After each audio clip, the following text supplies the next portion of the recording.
बिस्मिल्लाहिर्रहमानिर्रहीम। अस्सलाम वालेकुम। पाकिस्तानी न्यूज़ चैनल से आपको खुशामदीद कहती हूँ। शमसी सोसाइटी का दरिंदा अब कभी बोल नहीं पाएगा। इंटरनेट सर्च हिस्ट्री 5 साल से मकरूज़ 164 का बयान देने से कासिर मुल्ज़िम की अयारियाँ पकड़ी गई। मुंह और मोबाइल बंद, 5 मोबाइल बरामद, लेकिन पुलिस बेबस। ये सब कुछ आपको जानने को मिलेगा इस वीडियो में, तो वीडियो पूरी देखिएगा। और जैसे कि आप जानते ही हैं कि चंद दिनों से जो कराची में एक बहुत ही अंदोनाक कत्ल के जो वाक़या सामने आई हैं, उनके मुतालिक जो है वो कुछ दिनों से मैं आपको रिपोर्ट कर रही हूँ और मज़ीद ख़बरें जो हैं वो इस वाक़े के हवाले से आती चली जाती हैं, जिसके लिए मैं आपको उन ख़बरों से जो है वो मुतला करती हूँ। तो अब एक नई पेशरफ्त जो है, नई डेवलपमेंट कह सकते हैं कि इस केस में ये हुई है जी कि डॉक्टर्स के मुताबिक कातिल की जो वोकल कॉर्ड्स हैं वो शदीद मुतासर हुई हैं, जिसकी वजह से ये खदशा ज़ाहिर किया जा रहा है कि कातिल जो है वो सारी उम्र बोल नहीं सकेगा। अब ज़ाहिर सी बात है कि एक दफ़ा ये शख्स जो है वो बयान लिख कर रिकॉर्ड करवा चुका है, लेकिन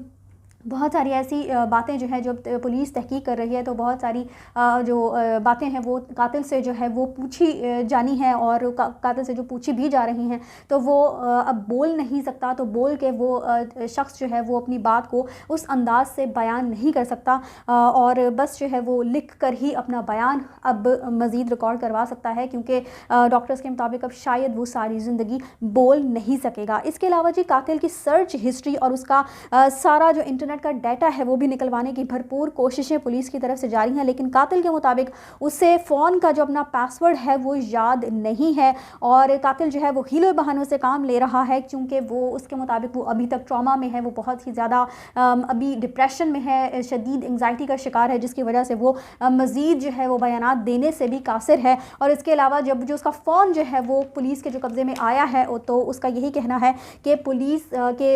फ़ोन का जो पासवर्ड है वो उस शख्स को याद नहीं है, जिसकी वजह से फ़ोन जो है उसके अंदर का जो डाटा है वो निकलवाना पुलिस के लिए थोड़ा मुश्किल हो रहा है।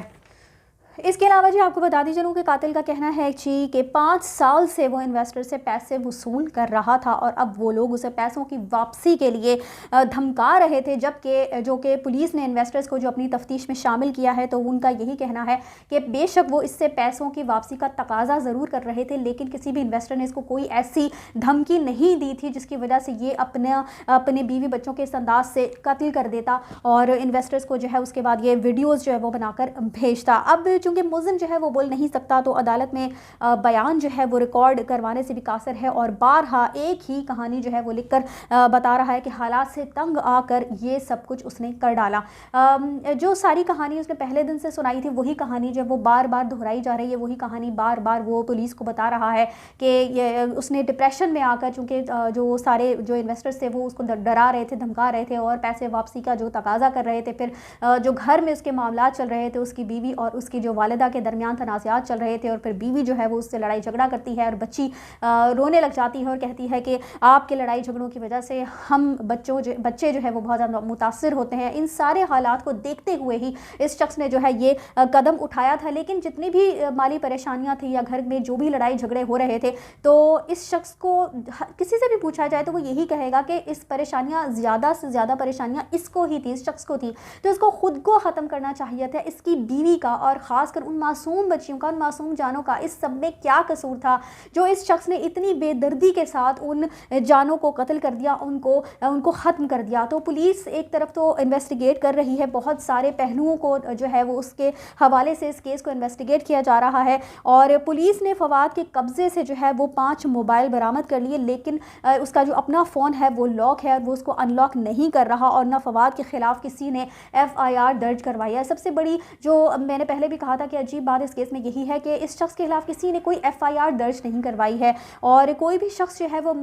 सामने आकर बताने पर आमादा नहीं हो रहा कि आखिर वाकई में इस शख्स के साथ क्या मामला थे। हकीकतन तो इसकी वालिदा और उसके भाई को जो है वो सही मानों में उन दोनों से तफ्तीश होनी चाहिए, क्योंकि जो घर के मामलात होते हैं वो घर वाले ही ज़्यादा बेहतर जानते हैं और इसके जो करीबी लोग हैं उन्होंने भी कुछ बातें बताई हैं जो कि मैं आपको पहले अपनी वीडियोज़ में बारहा बता ही चुकी हूँ। तो अब ये कहा जा सकता है कि अगर हालात यूं ही रहे तो बहुत जल्द जो है वो पुलिस भी तंग आकर इस मामले से पीछे हट जाएगी, इसलिए क्योंकि पुलिस ने अपनी ही मुद्दत में जो है ये मुकदमा जो है वो दर्ज कर रखा है। और पुलिस आप जानते ही हैं कि हमारे यहाँ की पुलिस किस अंदाज से जो है वो कार्रवाइयाँ करती है, और हमने बहुत सारे केसेस में उनकी जो कार्रवाइयाँ जिस अंदाज से की जाती हैं वो हम देख भी चुके हैं। तो आखिर कब तक पुलिस भी जो है वो इस सारे मामले में डटी रहेगी और इस कातिल से जो है वो कत्ल की असल वजह जानने की कोशिश करती रहेगी। इसके अलावा मुख्तलिफ पहलुओं और ज़ाब्तों से जो है वो इस केस को इन्वेस्टिगेट किया जा रहा है। और इसके अलावा इस केस में के पुलिस के जो अफसर हैं उनका जो इंटरव्यू है वो मंजरेआम पर आया है, और उन्होंने उस इंटरव्यू में क्या कुछ बताया है आप मेरी अगली वीडियो में ज़रूर देखिएगा। इसी के साथ मुझे दीजिए इजाज़त, चैनल को सब्सक्राइब करना मत भूलिएगा। अगली अपडेट्स तक के लिए अल्लाह हाफ़िज़।